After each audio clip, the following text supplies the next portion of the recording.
le tokusatsu, un terme désignant séries et films japonais réalisés avec des effets spéciaux. La dernière fois, nous avions laissé l'histoire de cette production à la toute fin des années 90, après avoir constaté une tendance qui s'est vite affirmée. Depuis les années 70, ce sont la télévision et ses séries super-héroïques qui ont conquis le cœur des spectateurs. Le cinéma, quant à lui, arrivait tant bien que mal à trouver des moyens de subsister, mais il fallait se faire une raison, ce qui a commencé sur le grand écran va leur trouver un certain confort dans les foyers japonais.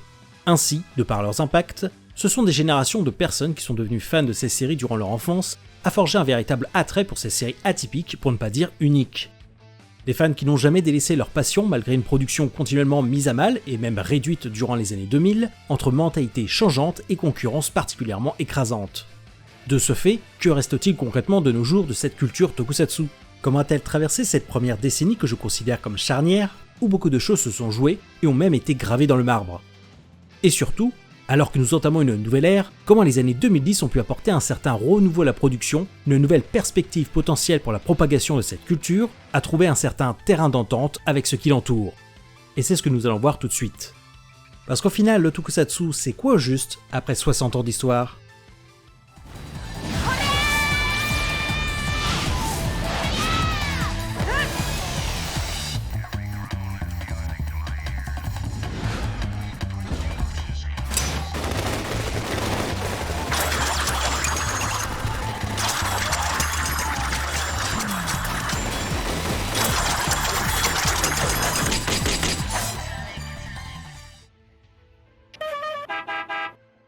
Les années 2000. Cette nouvelle décennie voit la confirmation d'un cinéma japonais globalement revitalisé après des années 90 prometteuses. On y retrouve un nouvel essor au travers de nouvelles générations de cinéastes, d'acteurs, de thématiques abordées, tout comme de nouveaux âges d'or pour certains genres comme le film d'horreur à la japonaise, mais aussi d'une branche animation tirée de ce médium et qui ne cesse de grandir. Une preuve que la morosité des années 80 allait devenir un lointain souvenir. Pourtant, quelque chose cloche. Le cinéma purement fantastique, à effets spéciaux, celui qui nous passionne tant, trouve difficilement son chemin dans ce nouveau rayonnement. On sent durant cette décennie une certaine frilosité des studios à l'idée d'investir dedans. Pour comprendre, du moins en partie, ce manque, on peut observer la chose sous un certain angle. On avait beau parfois en rire, mais les années 90 ont vu l'imagerie numérique énormément se développer du côté occidental pour finalement imposer cette esthétique comme une vraie vitrine technologique d'un cinéma toujours plus ambitieux visuellement. Mais au Japon, cette imagerie a un mal fou à s'implanter, comme si une certaine frange de réalisateurs était encore trop attachée aux techniques traditionnelles pour prendre eux aussi le pli. Parce qu'en plus, il faut bien rappeler que ce cinéma occidental, américain disons-le clairement, est de plus en plus présent dans la production globale et donc dans l'inconscient même du public japonais. Le nom d'Hollywood a toujours symbolisé une certaine ambition et démesure, et les années 2000 n'auront fait qu'accentuer cette image. Image que le Japon aura bien du mal à contrer, en se montrant réticent à saisir l'occasion pour repenser sa vision du cinéma.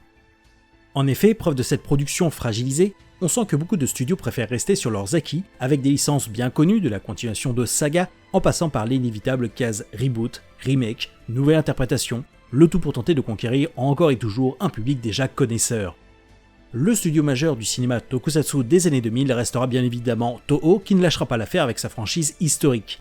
Et c'est à mes yeux la finalité de cette volonté de poursuivre la franchise qui amènera un impact sans précédent sur toute la production en général. Oui, même en prenant en compte la télévision qu'on abordera un peu plus tard, c'est tout le tokusatsu, sous toutes ses formes, qui se verra impacté après 2004. Explication.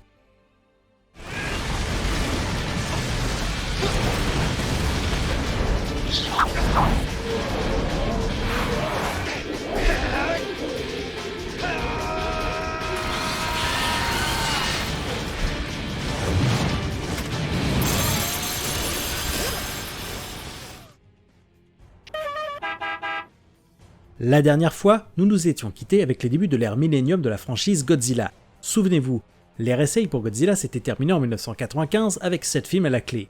Suivi par 3 films dédiés à Mothra, la franchise du Roi des Monstres avait pris quelques vacances en laissant les clés à son voisin américain pour faire de la place, en accord des deux côtés, à leur propre version du mythe. On raconte que le film, en effet très éloigné des fondements même de la créature et de ses codes, n'aurait pas vraiment plu aux Japonais en général et surtout aux responsables de chez Toho. Et c'est alors ce qui aurait poussé le studio à relancer dès 1999 une nouvelle série de films Godzilla et de montrer à cette concurrence occidentale, qui ne semble pas comprendre son sujet, comment faire correctement les choses. En un sens, une certaine façon de réparer cet affront. Et l'ère Millennium tente une nouvelle approche. La plupart des films de cette ère partent avec l'idée que seul le premier film de 1954 est véritablement canon. Le reste, il n'existe plus. Que ça soit l'ère Showa ou l'ère Heisei, on n'y fera plus référence. De cette manière, chaque film lancera à chaque fois une nouvelle continuité, comme une façon pour le studio de traiter l'héritage du mythe chaque année. Nouvelles créatures d'un côté, d'autres remises au goût du jour de l'autre, de nouvelles thématiques politiques et d'autant plus d'occasions de pousser encore plus loin la patte artistique en termes d'effets visuels. Sans les passer en revue un par un, nous les étudierons en profondeur lors d'une possible vidéo dédiée, on se retrouve avec différents concepts tels que Godzilla GMK en 2001, qui aborde le mythe sous l'angle du mysticisme. Le cadavre du Godzilla de 1954 revient à la vie sous l'impulsion de l'esprit des victimes de la Seconde Guerre mondiale du côté des Japonais, comme une métaphore du passé peu reluisant du pays durant cette période trouble. Godzilla vs Mechagodzilla réinterprète quant à lui une nouvelle fois le penchant mécanique du monstre, en partant de l'idée que ce dernier est conçu autour du squelette du Godzilla initial pour en affronter un second soudainement apparu 45 ans plus tard. Et puis il y a le point culminant de cette période, Godzilla Final Wars. Nous sommes en 2004 et il fallait fêter comme il se doit les 50 ans de la franchise. Sous la houlette du réalisateur Ryuhei Kitamura, un projet ambitieux se met en place, rendre hommage à 50 ans de kaiju, d'histoire, d'ambiance et d'époque en un seul film. Final Wars, c'est un gigantesque pugilat où Godzilla va croiser une bonne partie du bestiaire qu'il a rencontré précédemment. La continuité, on n'y tient absolument pas rigueur, le scénario ne s'encombrant pas d'une quelconque cohérence. Coup de génie pour certains, véritable honte pour la saga pour d'autres, le film n'aura laissé personne indifférent. Enfin si, le public à la sortie des cinémas. En effet, malgré son budget colossal, que ce soit pour le studio et la franchise elle-même, le film fait un tout aussi gigantesque four au box-office. Le public japonais aurait-il fini par se lasser de Godzilla, à se lasser aussi du film de kaiju, voire se lasser de la formule tokusatsu? À partir de 2004, on peut légitimement commencer à se poser la question, car le constat est bien là. On sent que le genre du film de monstre géant n'a clairement plus la cote, que les Japonais s'en détournent, et que ce n'est plus vraiment la priorité des studios. Même aujourd'hui, on peut le dire, il y aura eu un avant et un après Godzilla Final Wars. Pour la franchise de ce dernier, si on nommait les itérations américaines, il faudra tout de même attendre 2016, soit 12 ans de pause, pour le revoir sur les écrans. Les autres œuvres du genre ont bien évidemment continué d'exister, mais se sont montrées bien plus rares. En dehors d'une poignée de films plus indépendants et de courts-métrages, le seul véritable film de monstre classique et par un gros studio sorti après 2004 ne viendra que de la part de Kadokawa, l'ancien Daiei. Gamera Lyrics sort en 2006 et prend quant à lui un parti pris plus familial et grand public de la créature après la trilogie sombre et radicale des années 90.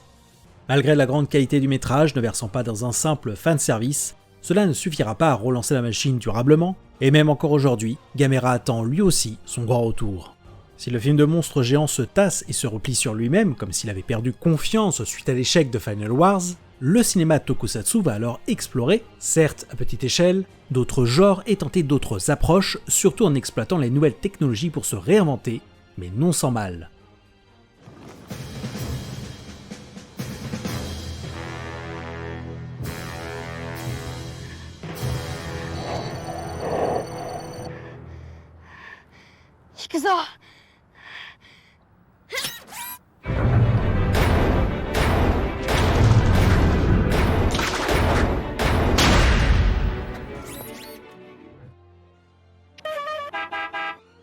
Toujours par la Kadokawa, en 2005 sort une réinterprétation du second volet de la trilogie des yokai avec La guerre des yokai par le prolifique Takeshi Miike, alors révélé par la nouvelle vague de réalisateurs des années 90. Ambitieux techniquement, alliant esthétique marquée propre au tokusatsu et imagerie numérique, le film s'inscrit alors dans un revival de la thématique des yokai de ce cinéma des années 2000. De la trilogie dédiée du réalisateur Tomoo Haraguchi entre 2000 et 2004, aux deux adaptations du manga Kitaro le Repoussant entre 2007 et 2008, l'autre penchant du film de monstre à la japonaise a pu se faire une petite place malgré l'état du marché. Pour le reste de la production, on constate qu'elle se concentre surtout de 2004 à 2007 à tenter de prendre le créneau fraîchement libéré par les monstres géants avant de se rendre compte d'une certaine évidence. L'esthétique tokusatsu au cinéma, loin des franchises historiques de la télévision, c'est quelque chose qui semble avoir pris un sacré plomb dans l'aile. Déjà, pour cerner la tendance de cette décennie dès 2004, on constate globalement qu'il y a une volonté de puiser loin dans le passé. De nouvelles adaptations, reboots, suites, tout y passe. Citons par exemple le triplé pas toujours gagnant de 2004 côté adaptation live de manga des années 70 avec Cutie Oni, Devilman et Cacherne. On retiendra le premier pour avoir été réalisé par un Hideaki Anno se réappropriant totalement l'héroïne à la sauce tokusatsu, un second film plus tristement connu pour être une adaptation médiocre et édulcorée, et un troisième qui offrira alors aux spectateurs une esthétique radicalement différente et nouvelle pour le super-héros à la japonaise, empreinte de steampunk et entièrement numérique. une volonté qui va en quelque sorte se poursuivre l'année suivante avec une nouvelle adaptation de Tetsujin 28, le manga de Mitsuteru Yokoyama.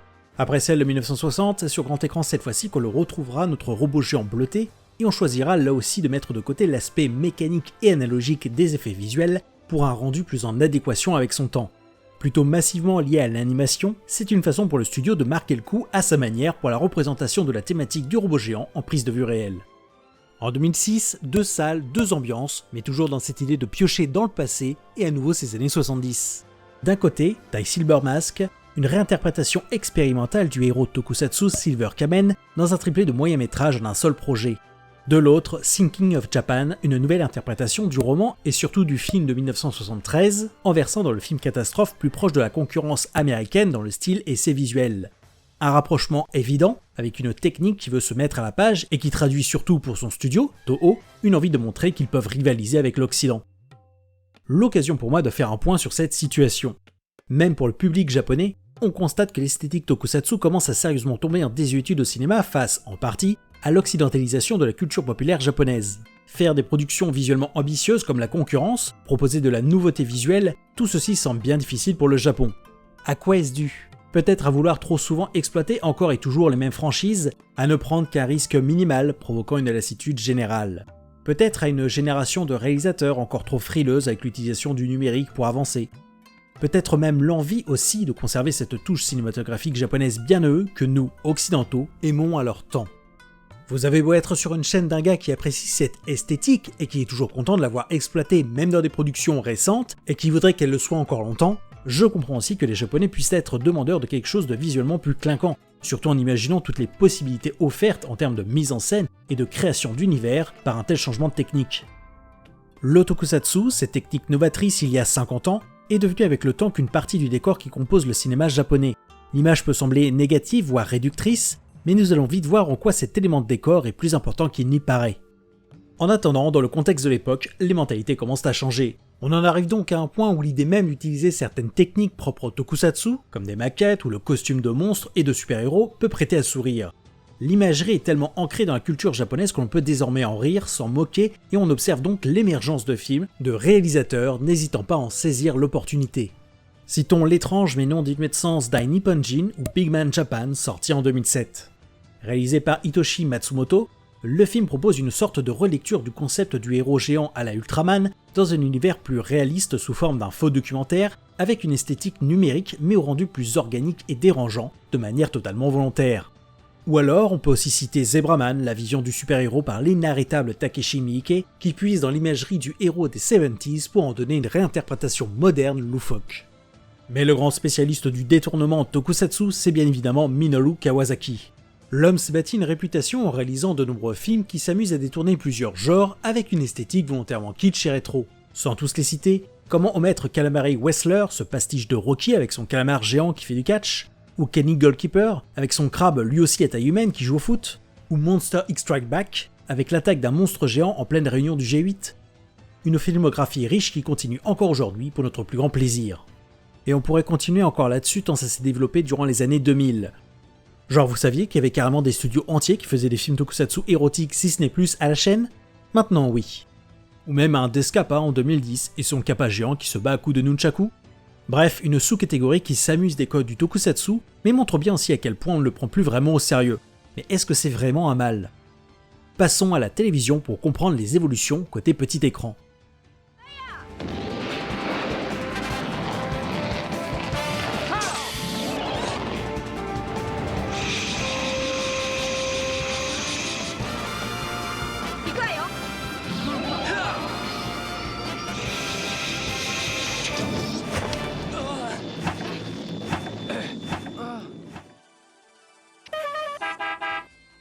En effet, que s'est-il passé pour avoir un tel revirement de situation pour le cinéma après avoir lui-même ouvert le bal 50 ans plus tôt ? On avait laissé le tokusatsu à la télévision dans les années 90 avec cette tendance grandissante à se centrer sur le super-héros, et plus particulièrement à utiliser la formule Sentai, celle de l'équipe colorée et parfois de son robot géant. Les années 2000 c'est donc un cinéma en meilleure forme, mais pas forcément pour la branche du cinéma à effets spéciaux, et surtout un médium animation qui s'impose définitivement. Quelle que soit la taille de l'écran, films, séries TV et autres formats vidéo intermédiaires, cette production animée ne cesse de se multiplier. La conséquence est donc simple, c'est elle qui devient la plus viable du moment et, encore aujourd'hui, ce n'est toujours pas prêt de changer. Les codes du tokusatsu ne sont donc plus aussi porteurs qu'à une certaine époque depuis quelques années, et cette décennie amorcée ne fera que le confirmer de manière plus définitive si on avait encore un léger doute. À mes yeux, en termes d'image publique, le tokusatsu télévisuel a été marqué par deux périodes clés. Dans ma première vidéo concernant les années 70, c'était alors ma conclusion concernant cet âge d'or télévisuel, c'est ici que l'image dérisoire et fauchée du tokusatsu avait pris racine dans le subconscient des gens. Pour les années 2000, l'autre image qui a marqué les gens de manière durable, c'est tout simplement que, pour beaucoup, le tokusatsu, au-delà des techniques de réalisation, du support, représente définitivement la figure du super-héros à la japonaise, avec tout le marketing que cela entraîne. Bien que l'on puisse regretter que le cinéma soit quelque peu mis sur le banc de touche pour les raisons que nous avons vues, on peut aussi comprendre de l'autre côté pourquoi cette association est généralement faite, et ce, encore plus à la télévision. C'est alors au travers du super-héros que les codes du tokusatsu arrivent encore à s'exprimer. Le tokusatsu nous a habitués depuis ses débuts à retrouver non seulement du monstre géant, des héros costumés donc, mais aussi de purs concepts de science-fiction comme l'exploration spatiale, le robot géant, ou encore des codes du film d'horreur fantastique. Et le tout saupoudré des techniques du costume, de la maquette, de l'explosion et autres artifices visuels pour mettre en scène toutes ces branches.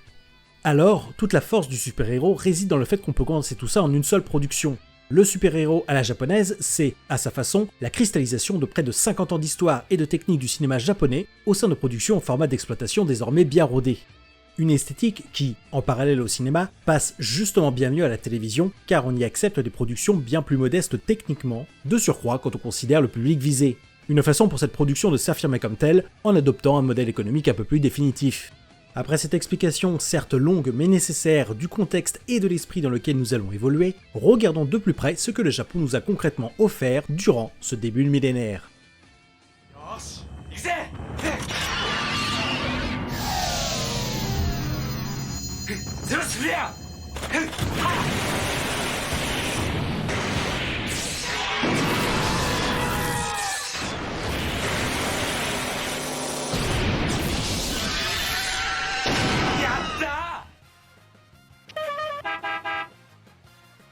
Puisque c'est le centre de tout, la franchise Super Sentai continue sa domination télévisuelle. Bien sûr, en termes d'audience, elle rencontrera parfois quelques difficultés, notamment à côté du retour d'une autre franchise clé à la télé, mais globalement elle n'aura pas connu de période totalement délicate. Pas d'année à vide contrairement à la concurrence, un renouvellement perpétuel comptant parmi elles les meilleures entrées de la franchise, et une exploitation occidentale orchestrée cette fois-ci par Disney qui en avait acquis les droits entre-temps. Forcément, l'image de la formule Super Sentai s'imprime durablement chez les spectateurs. Une image qui sera forcément une nouvelle fois reprise par la concurrence qui espère bien enfin tirer son épingle du jeu. Le studio Toho retente les séries Tokusatsu avec cette fois-ci l'envie de proposer véritablement leur vision de la formule Sentai. Dès 2003, comme une sorte de transition avec ce qui allait se produire au cinéma en 2004, ils entament alors leur trilogie des Shuseishin. Trois séries alors fortement influencées par le Super Sentai, où s'entremêlent justiciers colorés et robots géants, tout en jouissant de leur expertise du monstre géant au cinéma.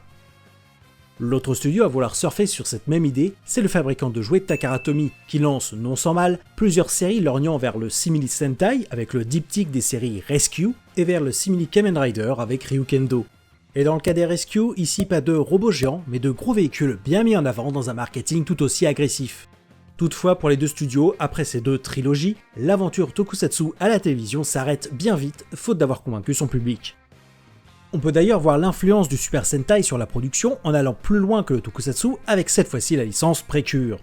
A l'origine, en 2003, Toei entreprend l'idée d'adapter sa franchise phare Sailor Moon en Tokusatsu, une façon de boucler la boucle avec les inspirations même du Sentai par le manga et l'anime d'origine. La série adopte alors une exploitation et un format bien familier du genre, une série composée de 49 épisodes, le tout diffusé sur l'espace d'1 an, exactement comme ses confrères. Si après ces séries-là, Toei ne mettra pas en chantier d'autres séries similaires ou d'éventuelles suites, le format s'y prétend alors bien moins que la version animée, c'est justement en revenant vers l'animation qu'ils vont en tirer quelques enseignements pour lancer une nouvelle franchise, Precure. Une façon pour eux d'aller encore plus loin dans l'idée du Magical Girl boosté au code du Sentai. Plus loin pour plusieurs raisons. Outre le fait que la série est encore plus portée par l'action que les précédentes, amenant dans ses équipes techniques des grands noms des productions animées typées shonen de combat, c'est aussi la volonté de reprendre le même modèle économique que le Super Sentai. Une série annuelle, une équipe d'héroïnes et des univers qui se renouvellent et s'enrichissent chaque année, le tout se collant dans le même bloc horaire que ses grands frères. La licence Precure mise en place offrira alors à son public féminin un véritable renouveau du genre et total équivalent animé des productions Tokusatsu d'à côté. Renouveau toujours, les années 2000 voient aussi le grand retour de Kamen Rider, celui qui a égratigné les audiences du Sentai après 11 ans d'absence sur le support et successeur du Metal Hero. Kamen Rider Kuuga est, dès 2000, la première série de l'ère Heisei et compte bien marquer le coup. Si on retrouve les codes classiques de la franchise et de son justicier masqué, cette nouvelle itération propose aussi une ambiance qui verse davantage dans la série policière teintée de fantastique que ce que nous avions eu à la fin des années 80. Pour suivre cette toujours même tendance déjà observée avec la concurrence, c'est aussi l'occasion d'y injecter un modèle économique basé sur de multiples transformations tout au long de l'aventure pour renouveler à la fois la dynamique au niveau du scénario comme pour son merchandising. Un mélange qui fonctionne totalement et replace la licence dans le cœur des japonais. Même si Kuuga fut une réussite qui a relancé le nom Kamen Rider, certaines entrées suivantes ont été à deux doigts de sortir de la licence avec des prémices très éloignées des fondements.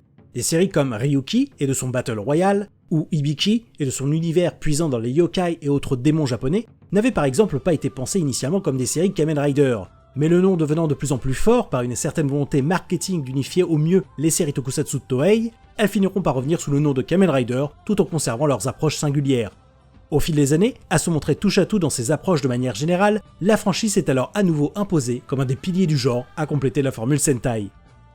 L'autre pilier de la production encore debout, c'est bien évidemment Ultraman. Là aussi, j'ai toujours ma vidéo sur le sujet, mais les années 2000 ont été aussi bien mouvementées que bien remplies. Par exemple, Ultra Q, la série des années 60, revient à la télévision dans une itération intitulée Ultra Q Dark Fantasy.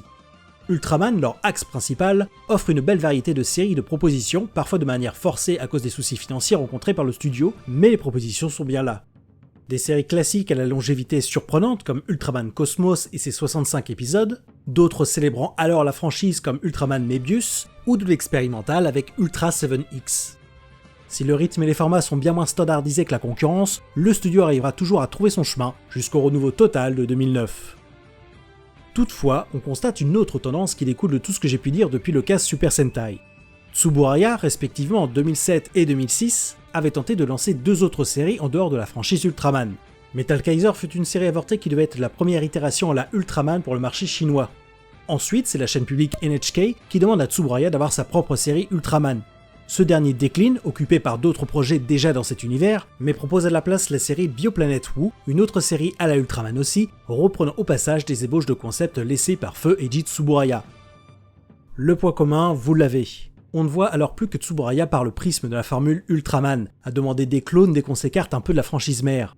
Des tentatives rarement à succès, montrant alors que pour le public japonais, le héros géant, c'est alors Ultraman et rien d'autre. L'omniprésence des franchises fondatrices avec leur intense rythme de production aurait-elle alors marqué le marché plus que de raison ?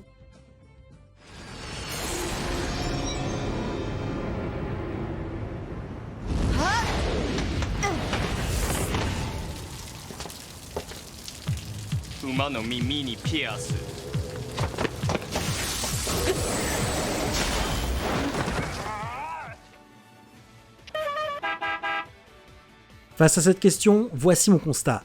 Pour le super-héros à la japonaise façon tokusatsu, l'association des franchises historiques et du modèle économique mis en place, la diffusion sur un an, ne font qu'associer à leur tour l'idée que certaines formules ne marchent que pour une franchise bien précise. Vous voulez du héros géant ? Vous penserez à Ultraman. L'équipe colorée et son robot géant ? Du Super Sentai, bien sûr. Et le héros solitaire à échelle humaine ? Il y a de grandes chances que Kamen Rider vous vienne en tête en premier. C'est pourquoi on voit que, si certaines franchises se consolident, trouvent leur rythme de croisière, tout écart semble difficile à envisager, même pour les plus gros studios, tant le public ne semble reconnaître qu'un héros pour chaque formule héroïque. C'est aussi pour ça que les années 2000 vont creuser l'écart entre les grosses productions tokusatsu et celles plus mineures, souvent associées à des studios plus indépendants. Dans l'absolu, ces années en regorgent aussi bien au cinéma qu'à la télévision, mais sorties des grands noms du genre, difficile de constater une véritable ambition ou une quelconque diversité, comme un aveu d'échec face à un marché toujours plus impitoyable. A l'instar du cinéma, la télévision et le marché de la vidéo vont développer durant cette décennie une véritable sous-culture au sein du tokusatsu avec des œuvres indépendantes au budget dérisoire.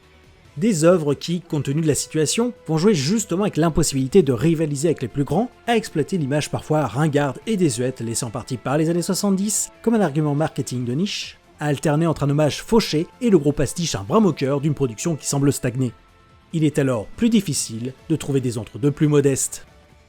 Et pourtant, ils existent bel et bien.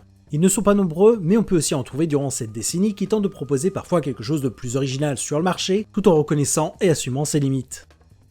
Nous avons eu des séries originales comme Shibuya 15 et son Shibuya dystopique, Ketai Sosakan 7, série policière avec sa petite touche futuriste, ou même une nouvelle adaptation de Cutie Honey.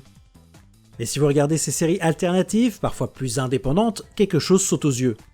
Où sont les effets spéciaux ? Que ce soit dans leur faible quantité ou dans les techniques utilisées, loin des standards habituels, où est finalement la justification à ce que ces séries soient, pour le public japonais, reconnues comme tokusatsu au même niveau que les grosses franchises du genre ? Même si ce ne sont pas les premières à naviguer dans cette zone grise, on peut y voir ici comme un premier signe concret de l'évolution du terme tokusatsu qui commence à accepter les évolutions technologiques au sein de sa définition. Et peut-être, tout simplement, de se servir du terme comme d'un élément de marketing puisque renvoyant désormais à des idées bien précises dans la tête du public afin de se faire plus facilement une place au sein de la télévision. Car c'est une des conclusions qu'on peut tirer de ce passage sur le petit écran. Avec l'animation qui vampirise les chaînes de télé, occupant année après année toujours plus d'espace, chaque programme tokusatsu est obligé d'afficher un certain niveau qualitatif, technique, plus élevé pour pouvoir tirer son épingle du jeu. Dès lors, sans une proposition forte ou originale, les possibilités peuvent se révéler bien maigres. Mais ça, certains l'ont bien compris et vont décider de marquer un grand coup dans la production. Voilà le grand retour de notre cher Keita Amemiya.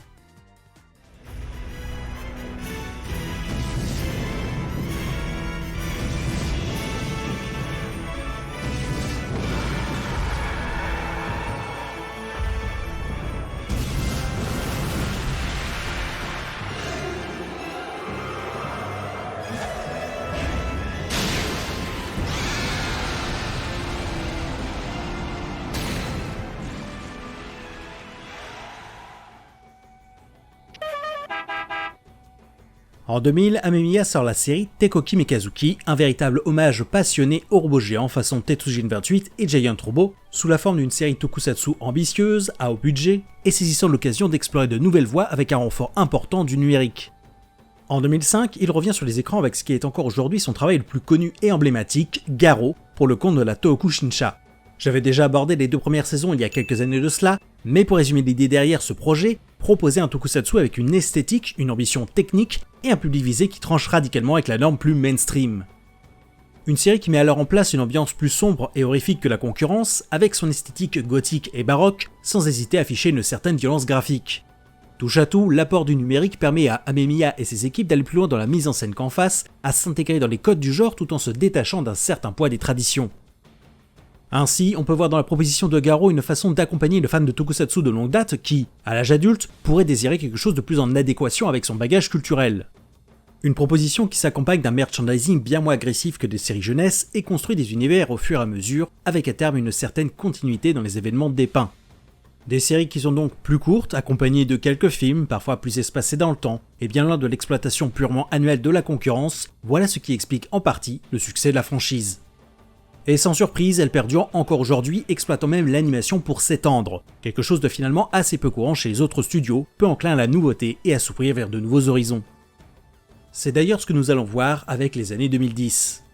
Les franchises principales purement tokusatsu qui resserrent leurs offres a trouvé toujours plus de moyens de capitaliser dessus pour compenser le manque de renouveau créatif et de nouvelles façons d'aborder les codes du genre, quitte à s'éloigner parfois de sa stricte définition.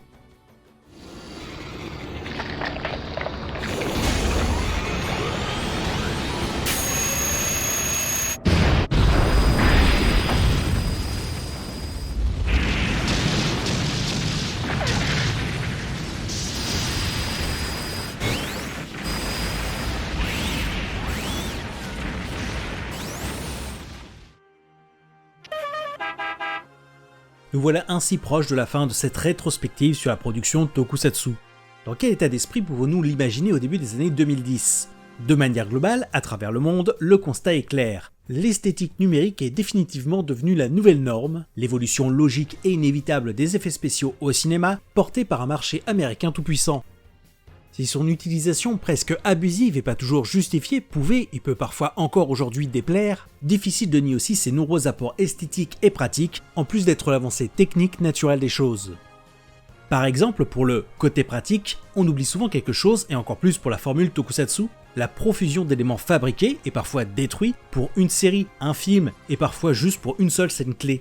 Maquettes, décors, costumes et autres accessoires en tout genre. Quand on a réfléchi un peu, on se rend compte que cet aspect prend une place importante dans les productions tokusatsu classiques modernes, et que c'est ça qui permet de prolonger cette culture. Mais dans le même temps, cela rend légitime la question suivante. Que faire de tout ce matériel ? quid de la conservation de tous ces éléments qui s'accumulent avec le temps? Et c'est là qu'on comprend aussi mieux la légitimité du numérique. Cette interrogation vous paraît superflue? Eh bien sachez qu'elle s'est pourtant bien posée au début de cette décennie pour quelques grandes pontes du milieu. Rendre hommage à l'art du tokusatsu, des techniques de tournage nippon, c'est l'idée qu'a eu le trio Shinji Higuchi, Hideaki Anno et Toshio Suzuki, un des producteurs historiques du studio Ghibli. En juillet 2012, ils lancèrent ensemble une exposition temporaire dédiée à cet art au musée d'art contemporain de Tokyo, où il a été exposé de nombreux objets issus des films et séries de cette production, quelles que soient les époques et les studios concernés, en hommage à plusieurs dizaines d'années de cinéma japonais. La cerise sur le gâteau sera même la sortie de Kyoshin-ei Tokyo ni Arawaru, court-métrage tokusatsu présenté sur le parcours de l'exposition et qui se veut comme un concentré de tout ce que cette production peut offrir. Aux commandes, on retrouve donc Shinji Higuchi et Hideaki Anno, et qui ont basé les créatures du film sur celles de Nausicaa de la Vallée du Vent. Ainsi, le studio Ghibli a réalisé pour l'occasion sa toute première œuvre en prise de vue réelle. Une belle façon de célébrer cet art à une époque où son avenir était bien incertain.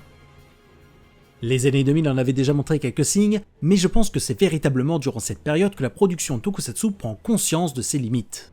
Des limites au sein d'une industrie de la culture pop toujours plus garnie, abondante, voire opulente, surtout du côté de l'animation qui domine toujours tout, mais une industrie aussi exigeante et impitoyable quand il s'agit de la rentabilité. De manière générale, si on met de côté la difficulté grandissante à définir clairement ce qui peut être tokusatsu ou non durant cette décennie, vu le numérique quasi obligatoire désormais, on constate simplement que plusieurs catégories du cinéma japonais se font plutôt rares. La SF, le fantastique ou la fantasy, quelle que soit la sous-catégorie ou le support d'exploitation, tout cet ensemble se montre bien moins présent de par les moyens nécessaires pour le mettre en œuvre. Est-ce qu'on ne pourrait pas voir ça comme l'aveu d'un certain échec face à un cinéma américain aux reins sans doute bien plus solides? J'estime que c'est une vraie possibilité. D'autant qu'avec ces figures héroïques absolument présentes partout, tout le temps, au cinéma et ailleurs, voilà quelque chose qui a pu laisser une trace indélébile même du côté japonais. Pour le tokusatsu, il est donc temps de trouver d'autres moyens de rester visible.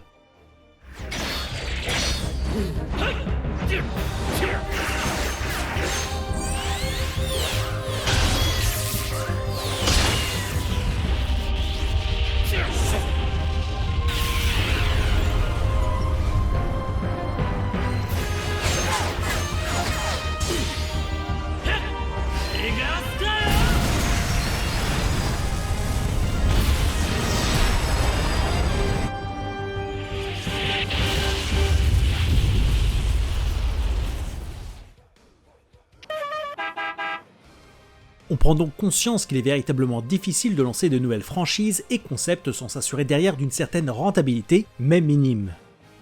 En voyant les autres tendances japonaises, les formules qui fonctionnent du côté des séries TV locales, la surconsommation d'animation japonaise, et ce qui se fait à l'autre bout du globe, un cinéma américain bien gourmand, c'est une situation qui va pousser les studios historiques à adopter une certaine routine, à capitaliser davantage sur l'existant. Après tout, quitte à rester sur ce que chacun sait faire de mieux respectivement, eh bien autant y aller à fond. Il est toujours bon de rappeler que oui, les séries télé tokusatsu de super-héros, dès leur création, avaient des obligations dites commerciales. Nous sommes massivement dans des séries qui visent un public jeune, et c'est bien à eux que s'adresse la majorité du merchandising disponible, quelle que soit, proportionnellement, la décennie concernée.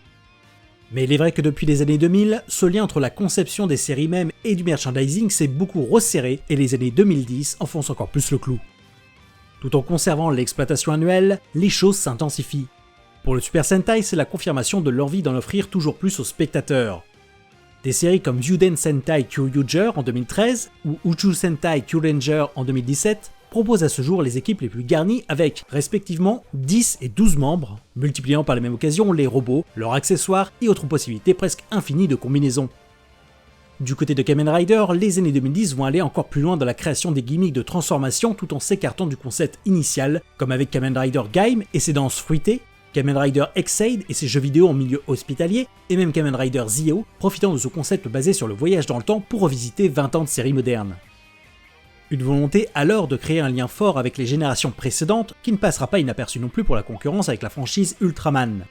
Tsuburaya va alors quant à lui renforcer la conception de son simili-univers partagé, en poussant encore plus loin que ses camarades les liens entre les séries et ses personnages, que ce soit au sein de leur histoire que par leur modèle économique, suivant enfin les tendances d'en face.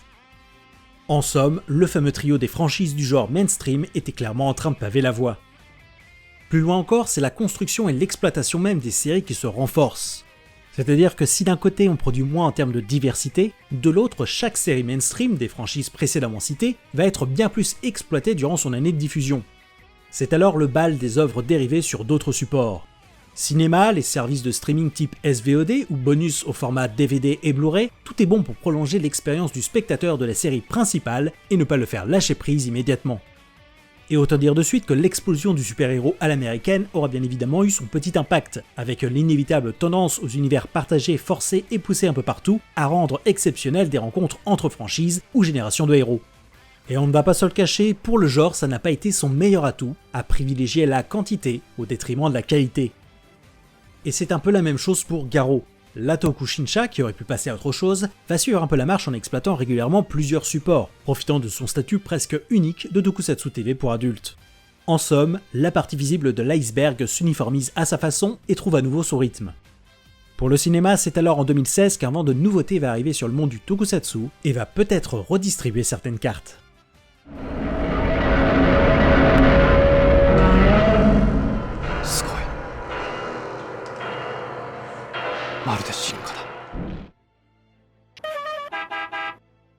Là, je vous ai parlé des franchises principales pour mieux visualiser la situation de cette décennie, mais bien évidemment, le Tokusatsu ne se limite pas à cette poignée de séries. Cependant, pour introduire la suite, et maintenant que vous êtes un peu plus au fait de ce que c'est le Tokusatsu, je pense que le moment est venu de vous poser la question suivante, rejoignant la précédente à propos de la conservation du matériel. Si l'œuvre en question se base entièrement sur le numérique pour mettre en scène son aspect effets spéciaux, le cœur de ce qui nous fait aimer le Tokusatsu, est-ce que c'est, justement, encore du Tokusatsu ? À partir des années 2000, j'ai cité plusieurs exemples où la question pouvait déjà se poser, avec un cinéma japonais qui se remettait en question et tentait de se mettre à la page. Du coup, j'ai décidé de les compter, les inclure comme œuvres de transition, sachant que même les japonais les considèrent ainsi. Mais dans les années 2010, où cette esthétique numérique rutilante se veut quasi obligatoire pour les plus grosses productions, à vouloir être au coude à coude avec le cinéma occidental, la question de la classification est alors inévitable. Et pour moi, la plaque tournante de ces années qui va apporter un début de réponse n'est ni plus ni moins que Shin Godzilla. Pour le film de monstre géant, l'intérêt du public japonais n'est plus aussi présent que ça sans une proposition forte, d'où l'idée de proposer ce marché alternatif de films de genre à volonté humoristique. Mais c'était sans compter sur l'amour pour le tokusatsu d'un homme, Shinji Higuchi. Après son court-métrage pour Ghibli, on se retrouve en 2015 pour 2 films sortis à 2 mois d'intervalle, l'adaptation tokusatsu de l'Attaque des Titans.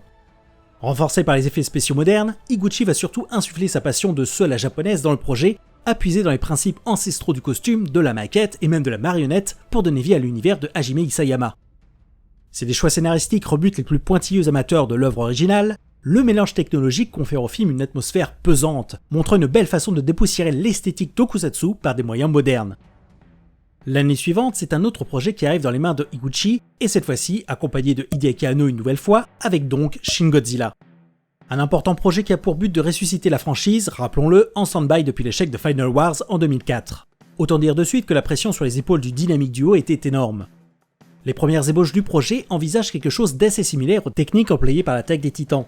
Toutefois, on raconte que les essais n'étaient pas toujours concluants suivant la vision de ses auteurs, en plus de se heurter à une autre barrière et pas des moindres, vouloir quelque chose de traditionnel dans ses effets nécessite d'importants moyens. Et c'est presque à contre-cœur de l'aveu même d'Higuchi que Shin Godzilla, en dehors de quelques petits restes ici et là, sera une production résolument moderne, avec un monstre entièrement généré par ordinateur, impactant entièrement la façon dont est pensée la mise en scène. On retrouve bien l'idée de l'homme sous le costume avec la motion capture du monstre par un comédien de théâtre japonais, mais voilà, nous y étions enfin. Un des plus importants projets du genre de cette période s'était finalement séparé de ses habitudes de longue date en se renouvelant totalement. Et le film a été un carton monumental. Avec un scénario qui revient à quelque chose de plus sérieux, sombre et engagé politiquement qu'en 2004, est-ce que ce changement de direction artistique a pu aussi changer la donne ? Est-ce que finalement, les Japonais y ont vu le renouveau qu'ils espéraient tant ?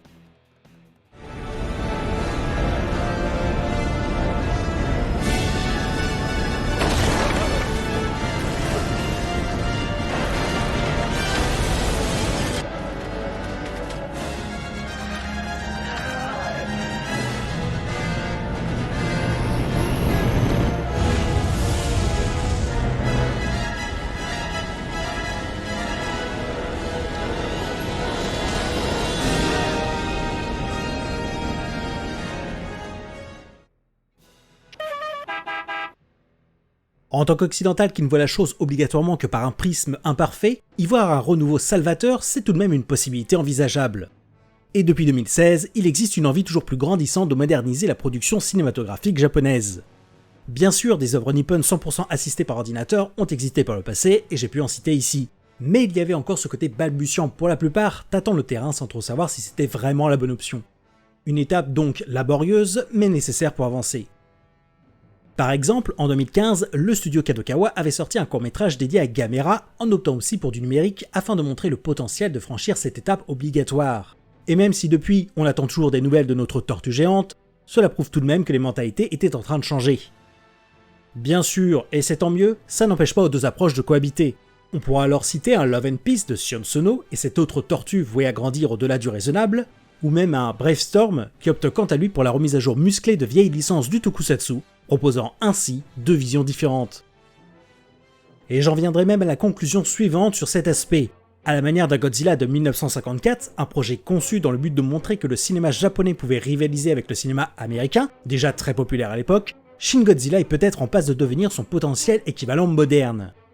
En quelque sorte, l'histoire se répète. Le cinéma américain domine toujours, donne à tout le monde la marche à suivre, mais avec Shin Godzilla, tout en tirant parti de l'expérimentation des années 2000, le Japon a peut-être enfin saisi l'opportunité de proposer un nouveau point de départ du cinéma fantastique et visuel japonais. À l'heure où j'écris et enregistre ces lignes, les yeux se tournent désormais vers le projet suivant de Higuchi et Anno avec Shin Ultraman, là aussi une volonté d'amener la franchise vers de nouveaux horizons comme avec Shin Godzilla.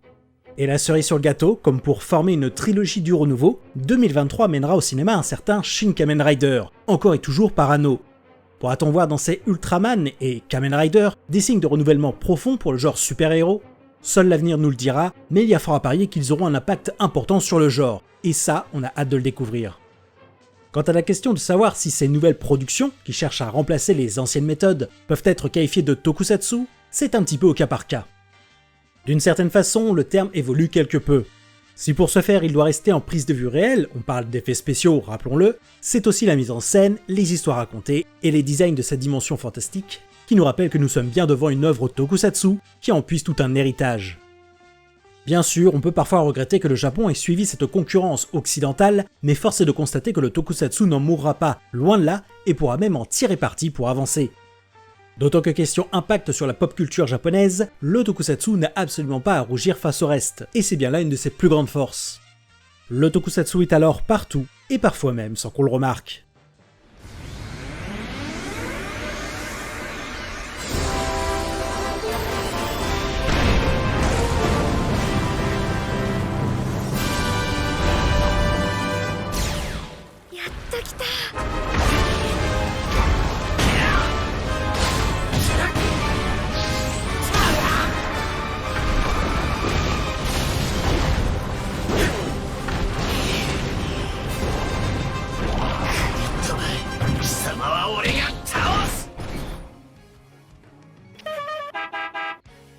Le mot est donc lâché, héritage.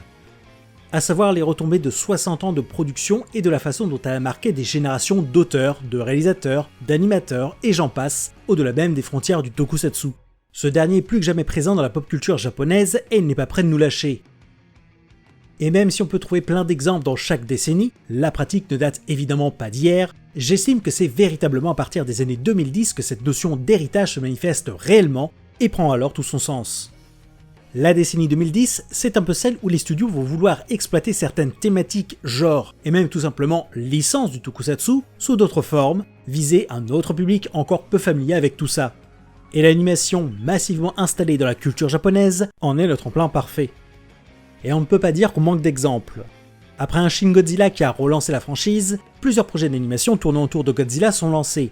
Alors tous chapeautés en Occident par le monstre Netflix, c'est à la fois une trilogie de films animés entre 2017 et 2018, et une série en 2021 du nom de Godzilla Singular Point, qui seront dédiés au roi des monstres. Tous profiteront du support et de leur format inédit pour la franchise pour tester, outre la technique, de nouveaux horizons scénaristiques, comme libérer des contraintes de tournage. Dans le même registre, apprendre des formules connues et à essayer d'autres approches, on peut citer le diptyque SSSS Gridman et Dyna Zenon, conçus comme de véritables suites et extensions de l'univers de la série tokusatsu de 1993, Denku Shujin Gridman. Ce duo de série, conçu par Akira Amemiya au sein du studio Trigger, est une véritable lettre d'amour au tokusatsu, à ses techniques et à ses thématiques, dans un ensemble esthétique qui sait tirer intelligemment parti de ce que l'animation peut offrir. Et si on revient dans le super-héros pur, les inévitables grosses tendances du tokusatsu, tout le monde y passe. Entre le manga Ultraman en 2011 qui traite littéralement de l'héritage de la série de 1966, jusqu'à son adaptation tout en 3D en 2019, en passant par Garo et ses 3 déclinaisons animées, et tout un tas de projets similaires, c'est un signe que les codes mêmes du genre peuvent s'exporter dans un autre format et trouver son public. Des tentatives qui vont alors s'accompagner d'autres projets qui n'adaptent pas forcément quelque chose de déjà existant dans le tokusatsu, mais plutôt à en puiser des codes. On pourra alors parler ici de séries comme Gatchaman Crown et sa réinterprétation à 180 degrés de la série culte des années 70, ou de l'habile mise en abîme du super-héros et de son marketing agressif avec Tiger and Bunny, mélangeant culture du super-héros à la japonaise et à l'américaine. Et le manga n'est pas en reste, avec ses œuvres qui n'hésitent pas non plus à se servir de ces éléments, comme avec Kamuya Ride et de son super-héros très typé Kamen Rider dans un Japon antique, ou Kaiju 8 et Ziga, 2 œuvres qui vont puiser ici dans le monstre géant. Outre le fait d'aller piocher dans des univers qu'on ne croise finalement pas tant que ça dans le manga et l'animation, s'orienter justement vers ce second format est l'occasion de créer une passerelle entre les médiums et de peut-être tendre la main à certains spectateurs et de leur faire découvrir de nouvelles choses. Le point commun à toutes ces séries animées précédemment citées, l'utilisation d'un élément longtemps décrié à ses débuts, encore imparfait de nos jours, mais qui commence à vraiment apporter du neuf, l'animation 3D. Grâce à elle, on arrive désormais à reproduire de plus en plus des sensations propres au tokusatsu en animation, comme la notion de poids, de lourdeur quand on met en scène du gigantisme, ou créer une coupure dans le style quand on aborde le super-héros qui se transforme, à donner cette impression qu'on regarde un cascadeur en costume, et ce jusque dans l'animation, aussi grâce aux possibilités offertes par la motion capture. Bien sûr, on a encore de la marge pour que l'imitation soit parfaite, mais les choix techniques et esthétiques se retrouvent davantage justifiés qu'auparavant, créant alors une sorte de chaînon manquant entre l'animation classique et le tokusatsu. Attention, je ne dis pas non plus qu'il faut abandonner le tokusatsu, que pour pallier la difficulté de créer du neuf dans le genre, il faut changer de support et de format, oh que non. Mais c'est aussi reconnaître qu'un complément est possible. Mais ne me faites pas dire ce que je n'ai pas dit. On ne parlera alors jamais d'anime tokusatsu ou de manga tokusatsu sous prétexte que des codes se retrouvent dans ces 2 supports. Je vous la fais court, ce n'est qu'un vilain abus de langage. Le tokusatsu reste avant tout un moyen d'expression et non un genre comme le super-héros, même s'il y est fortement rattaché. Mais tout simplement, votre animé, votre manga et plus encore, ne sont que les témoins d'un héritage gigantesque sur la culture japonaise, un héritage qui ne demande qu'à être découvert en plus de ses descendants. Héritage et descendance, il est alors temps de parler du tokusatsu par le prisme de ses fans. いや、大人になった今も彼女は夢中だ。か当たり年とは思ってたけど、今週もすでに神回確定や。Les années 2010, c'est aussi cette prise de conscience que le fan de ces productions est définitivement dans la place. Plusieurs générations de fans de tokusatsu, les fameux toku-ota pour tokusatsu otaku, se présentent comme une part importante de la société japonaise. Il était alors tout naturel de commencer à aussi aborder ce point en montrant tout le bien de cette passion débordante, malgré le fait qu'être fan de ces productions ne soit pas toujours bien vu. Au début de cette décennie, on avait par exemple quelques séries qui s'amusaient à briser la frontière entre le récit classique du héros tokusatsu et la notion de fan de ce genre de série. Respectivement en 2012 et 2013 sont sortis le tokusatsu Ikonin Sentai Akiba Ranger et l'anime Samurai Flamenco. L'idée générale derrière ces 2 séries, c'est de suivre un protagoniste adulte et fan de ce genre de série, très investi dans sa passion, mais qui a du mal à l'assumer en public puisque catalogué comme série pour enfants. Et toujours dans les 2 cas, un concours de circonstances fera que différents éléments propres aux séries de tokusatsu, ceux que le héros voyait à la télévision et aimait, commencent à entrer frontalement dans sa vie et à, peut-être, faire de lui le héros dont il rêvait tant plus jeune. En somme, pour ces séries, une façon d'aborder le lien qui unit le fan à ses œuvres préférées, en cassant alors le 4e mur avec panache. Plus terre à terre mais tout aussi pertinent, difficile de ne pas mentionner et recommander par la même occasion Kaiju Club, sorti en 2017. Jouissant d'un partenariat avec le studio d'Ultraman, Tsuburaya, la série nous raconte alors les péripéties d'un groupe de jeunes gens des années 70 à l'aube de l'âge d'or télévisuel du tokusatsu et plus particulièrement fans des séries Ultraman. Une excellente occasion d'aborder le fan à une époque sans internet, à essayer de propager la bonne parole sur ce qu'il aime avec les moyens du bord, ici le fanzina, dans une culture encore balbutiante. Mais la véritable lettre d'amour pour le tokusatsu, ses fans et leur passion, c'est bien évidemment Tokusatsu Gegaga. Manga entamé en 2014 par Niwa Tamba, Tokusatsu Gagaga nous narre les aventures de Kano Nakamura, une jeune femme travaillant en tant qu'office lady et, comme les autres, fan invétérée de Tokusatsu mais incapable de l'assumer en public, encore plus pour une femme aimant une passion d'homme dans une société misogyne. Fort de son parcours en 20 tomes, l'œuvre atteindra même à mes yeux son apogée avec l'adaptation en série live en 2019 pour la NHK. Cet épisode qui condense alors tout ce que peut représenter le Tokusatsu pour son fan, ce que ça lui apporte et comment sa vie en est positivement impactée. Une série alors touchante qui nous rappelle l'importance de ce genre de production dans le paysage culturel japonais et des leçons qu'on peut en tirer. Et si je devais aborder un dernier point dans cette culture du fan vis-à-vis de sa passion du Tokusatsu, il est alors nécessaire d'aborder son point culminant, le local hero. Je pourrais potentiellement y dédier toute une vidéo tant il y a à dire, mais pour résumer l'idée, le local hero, c'est le fan qui est devenu capable d'endosser lui-même toute une imagerie qu'il a tant aimée dans sa jeunesse, paré à transmettre cette passion dans la vraie vie, d'une manière plus concrète. Dans plusieurs villes japonaises, les local heroes fleurissent de toutes parts. Du simple fan qui veut se montrer comme l'entité bienveillante de son quartier, à la mascotte enjouée pour diverses sociétés locales, en passant par la création de tout un microcosme quand plusieurs d'entre eux s'entrecroisent au détour de spectacles, le local hero est depuis une vingtaine d'années une nouvelle façon d'exprimer son amour pour le tokusatsu, ce qui lie les séries du genre et le fan derrière cette télévision. On peut retrouver des traces de ce principe avant les années 2000, mais c'est véritablement grâce à la culture internet que cette tendance est amplifiée. Une amplification telle qu'elle donnera naissance à plusieurs productions indépendantes mettant en scène ces personnalités en tant que véritables héros de séries du genre, comme l'aboutissement ultime de leur passion. Si on ne devait citer qu'un seul exemple, ce serait tout simplement la série Dogengers en 2020. Prenez alors les héros et antagonistes en activité depuis presque 10 ans de la région de Fukuoka, réunissez-les dans une même série où ils jouent littéralement leur propre rôle, et vous obtenez un petit bijou d'humour et de pastiche réussi des codes du genre, offrant un véritable vent de fraîcheur dans la production. Près d'une vingtaine d'années après sa démocratisation, le local hero aura alors réussi à pleinement s'installer et se présenter désormais comme une véritable alternative aux productions mainstream bien installées. どうかこちらの用向きも聞いてほしい。実はお前の角が欲しくてね。いや、ほんの一かけらで構わないのだ。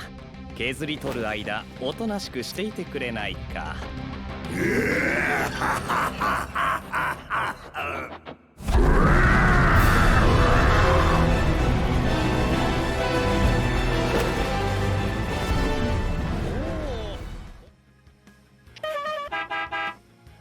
Mais le tokusatsu ne s'arrête pas qu'aux frontières du Japon.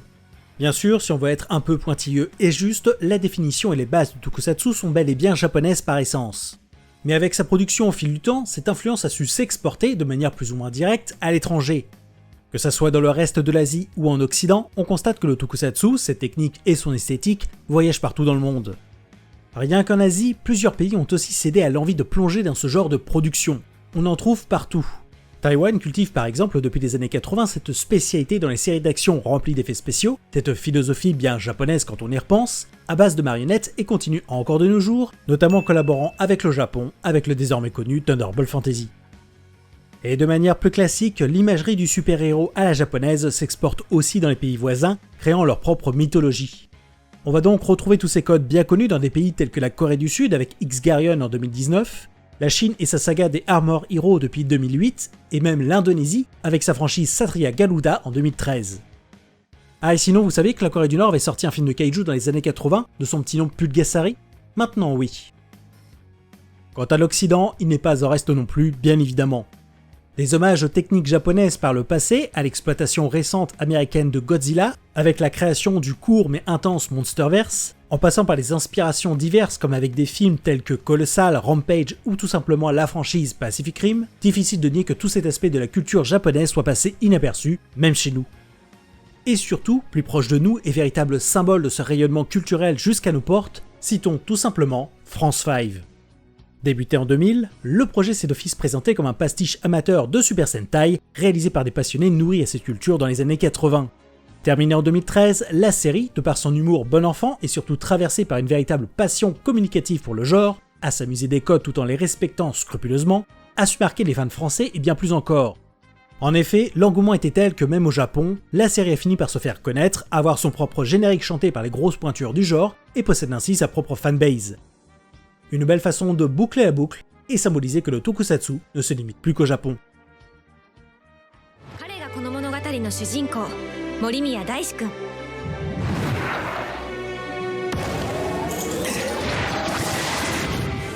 信じられないかもしれないけど、彼は今宇宙から来ためっちゃ強い怪物と戦ってるの。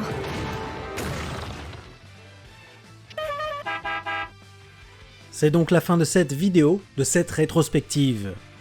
Dès lors, finissons sur cette question. Est-ce que le tokusatsu, tel qu'on l'a connu à une certaine époque, avec ses codes si reconnaissables, existe encore aujourd'hui?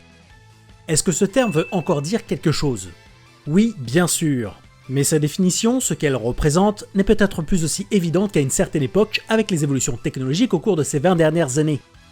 Mais qu'on se rassure, les franchises historiques répondront toujours à l'appel pour nous rappeler ce qu'est le tokusatsu, même modernisé, à en conserver ses fondements. Peut-être à une échelle plus réduite, mais on retrouvera toujours cette passion débordante dans la conception de costumes de monstres et de héros, dans ses choix de mise en scène et de ses chorégraphies uniques pour une action débridée, à la simple mise en place de décors miniatures fourmillant de détails. Le cœur même de l'esprit tokusatsu est et sera toujours là. Voilà donc ma conclusion finale et ce pourquoi j'aime tant le tokusatsu que je continuerai à en parler, à le promouvoir. Oui, ce cœur est peut-être moins présent de manière visible et variée dans toute la production japonaise.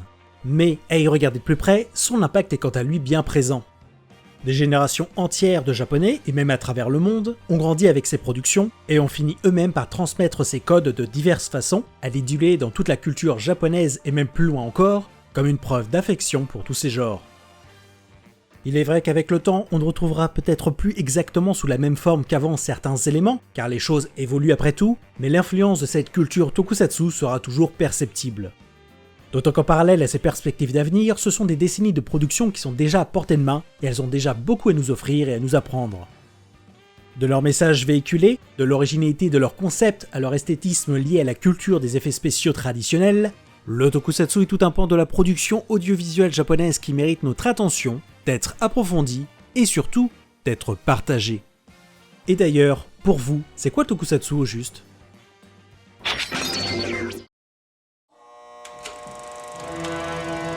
?1930 年代、外国映画の映像革命が青年たちを虜にした。情熱の連鎖はそこから始まる。海の向こうの職人たちによるブルーバック合成、